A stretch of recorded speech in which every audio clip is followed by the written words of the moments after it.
What's up guys, this is the Rifleman and I'm bringing you the next part of my United Provinces Let's Play.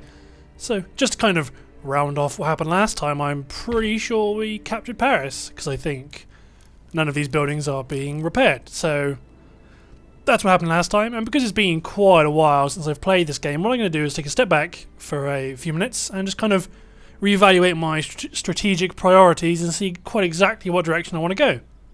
So, right now, I'm pretty sure that at some point I was at war with Hanover, and I'm probably going to be at war with Bavaria at some point. But what I'd like to do is fortify these three territories so that they can defend themselves from any attack from the east. I'm not really fussed about this part of Europe, but I just want to keep my holdings safe.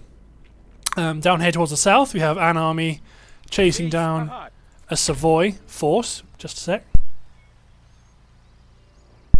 They are tracking down a Savoy force, and this army will replenish, take out this force, and then land and take Turin and gain some territory in the Italian theatre. So this would be, in effect, my Maginot Line, which I know didn't work in real life, but in-game it'll be fine.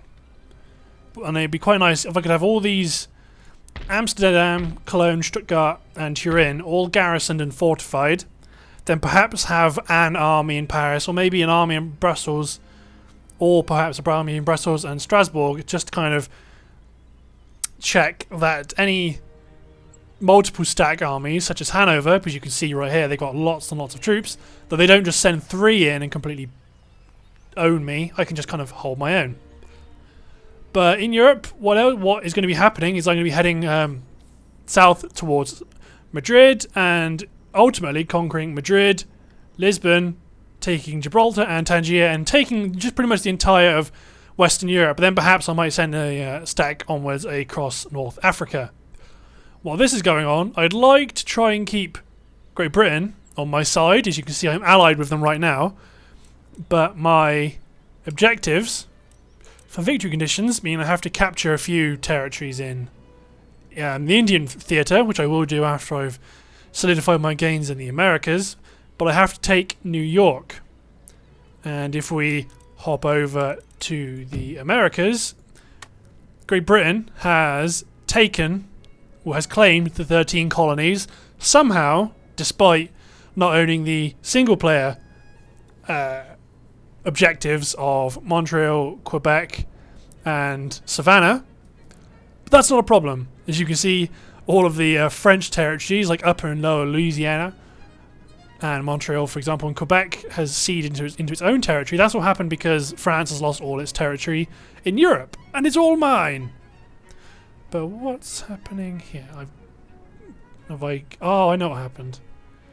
Spanish army landed and captured a town.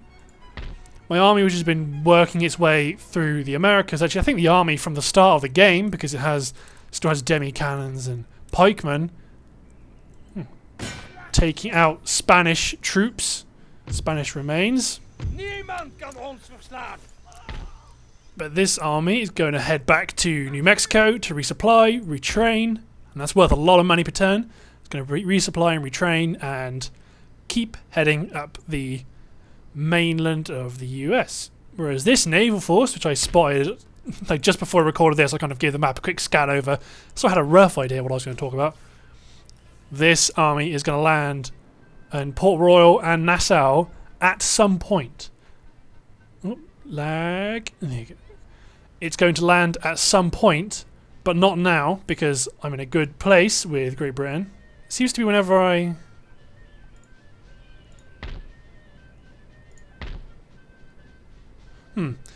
Well, Great Britain, as I said right now, is an ally, and I want to take a significant proportion of North America before I declare war, because they're right on my doorstep. And I think... Let's have a look at prestige. Oh, they're down there. Looks like it's the Spanish I need to be worried about. I mean, I've got good army, a reasonable economy. I want it to be stronger, but at the capture of Paris, not only have I got a major financial district, I also have a dockyard, which means I can actually build warships, and I can actually build a navy.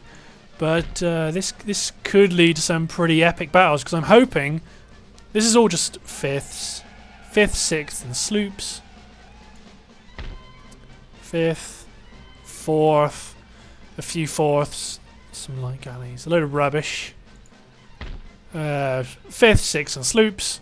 So a pretty insignificant naval, a reasonable sized naval force. I could sweep stacks and stacks off the map, and I could maintain dominance of the English Channel. But like I said, right now, pretty much, well, I've just explained, but ooh, I think I need to spend a lot of money repairing Paris, because Paris is worth a hell of a lot of money per turn, like a serious amount. And I'm going to wait, diplomacy. Who am I friendly with? The Prussians, the Ottomans, the Mughals, Great Britain, and Austria. The Maratha Confederacy's gone by the looks of things. Yep. So when I land in India, the thing is with India, if you don't go for it right at the start, like kick the door in, boot to the throat kind of style, it's pretty hard to actually have any sort of progress in India. So what I'm going to do is, once I've taken a reasonable chunk of North America, well, at least the wealthier parts, I mean some of the Native American settlements can take a while to kick in a profit, but once I've done that, I am going to land a number of armies in India and steamroll the entire place, taking back Ceylon, which I had to cede earlier in the campaign because I was barely keeping myself afloat. But I think that's it. So, end turn. But it has been since I've done one of these. But I don't know. Getting back into it, because I mean, it's just been a period in my life where lots of things have been happening. I mean, I've lost, I have lost a good internet connection and replaced it with an internet connection which is okay for browsing. You know, 100% sure that all of their objectives are mainland Europe. I think. I'm pretty sure. It's kind of, once you expand to a good-sized Germany, effectively, then you're done. But that's not the case for quite a few nations. Now I'm looking at doing a third campaign. Actually, what I've actually done is I've actually started playing a couple of campaigns to kind of get good at the start and kind of really get the start nailed down, so that I can really tell you guys, we'll show you guys the best ways to start. And I've got, I've started off with Great Britain and American campaigns, USA campaigns, which are quite fun. Gentlemen in the Rhineland. Oh, research. Okay, I've got all these schools, so... Okay, so... Oh, these guys do have... The Dutch do have riflemen. And for some reason... Oh, Jaegers, Colonial Light. Colonial Light. Limited amount of funds. This army... Wait. Right. Retrain this force.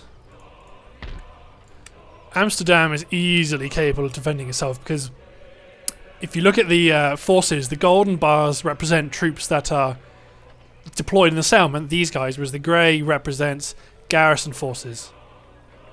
So what will happen was, if I get attacked, then those forces... Well, you guys know. Why am I, you know, explaining it to you? Oh, I have a shipyard here.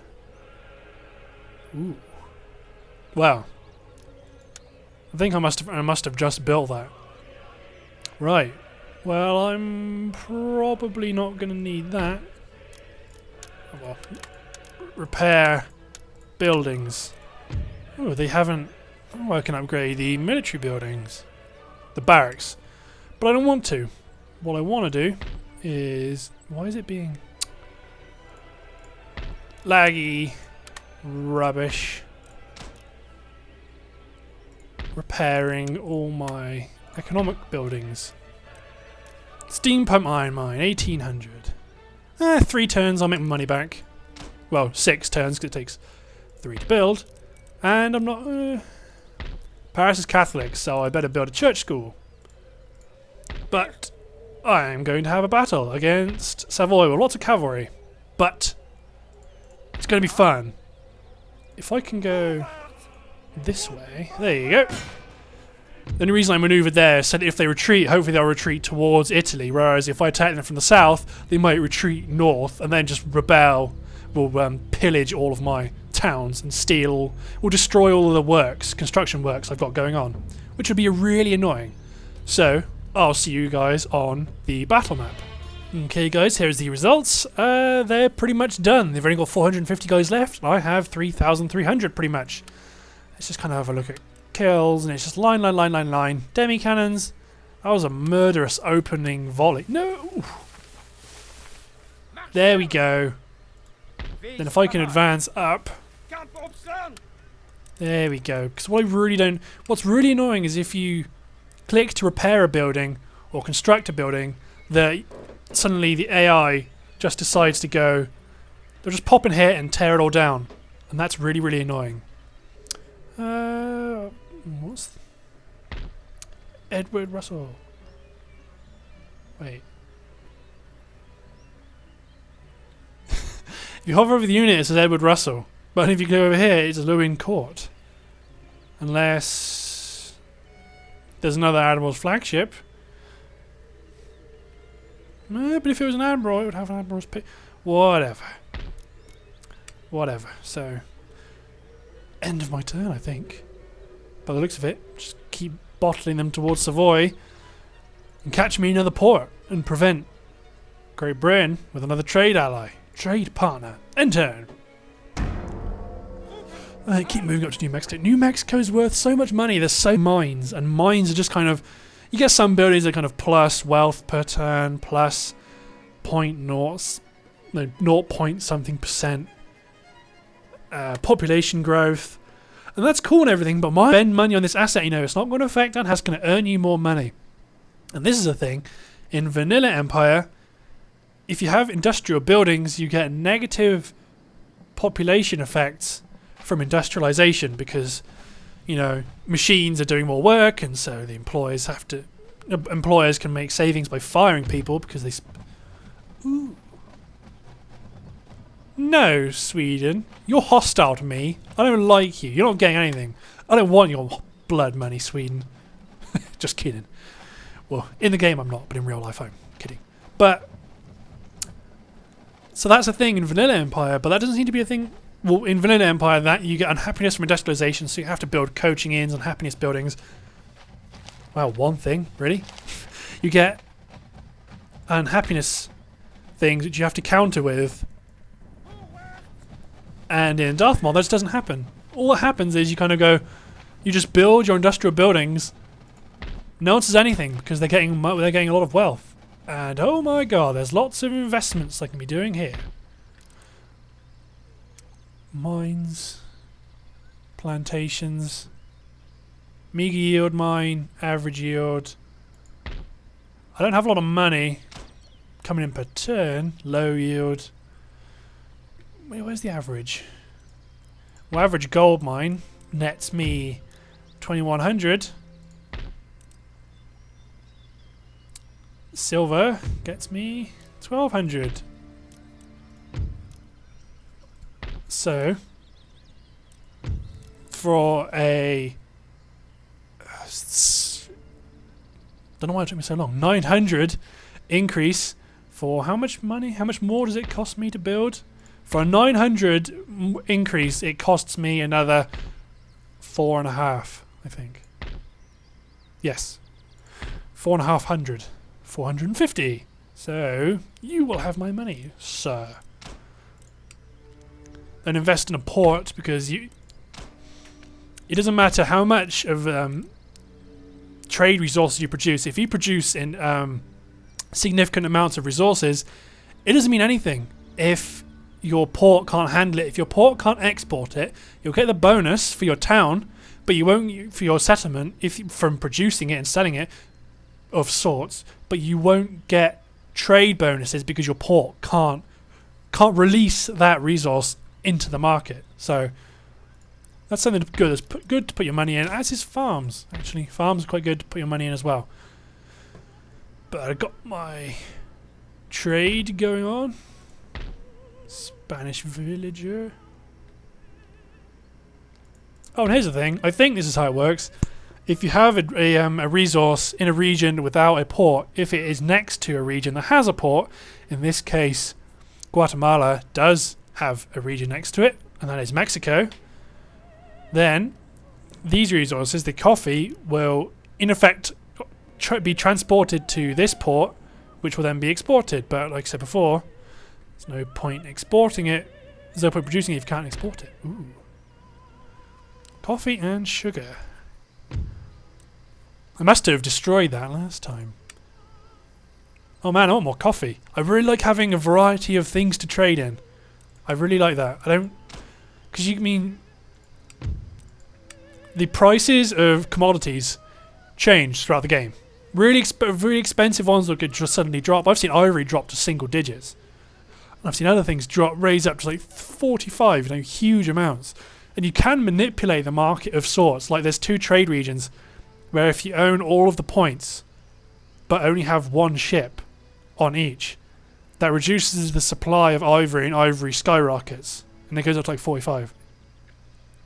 But I can't be bothered to do that. I've only deployed some to get some kind of ivory going, but I'm not producing a whole lot compared to tobacco and sugar. So I want to produce...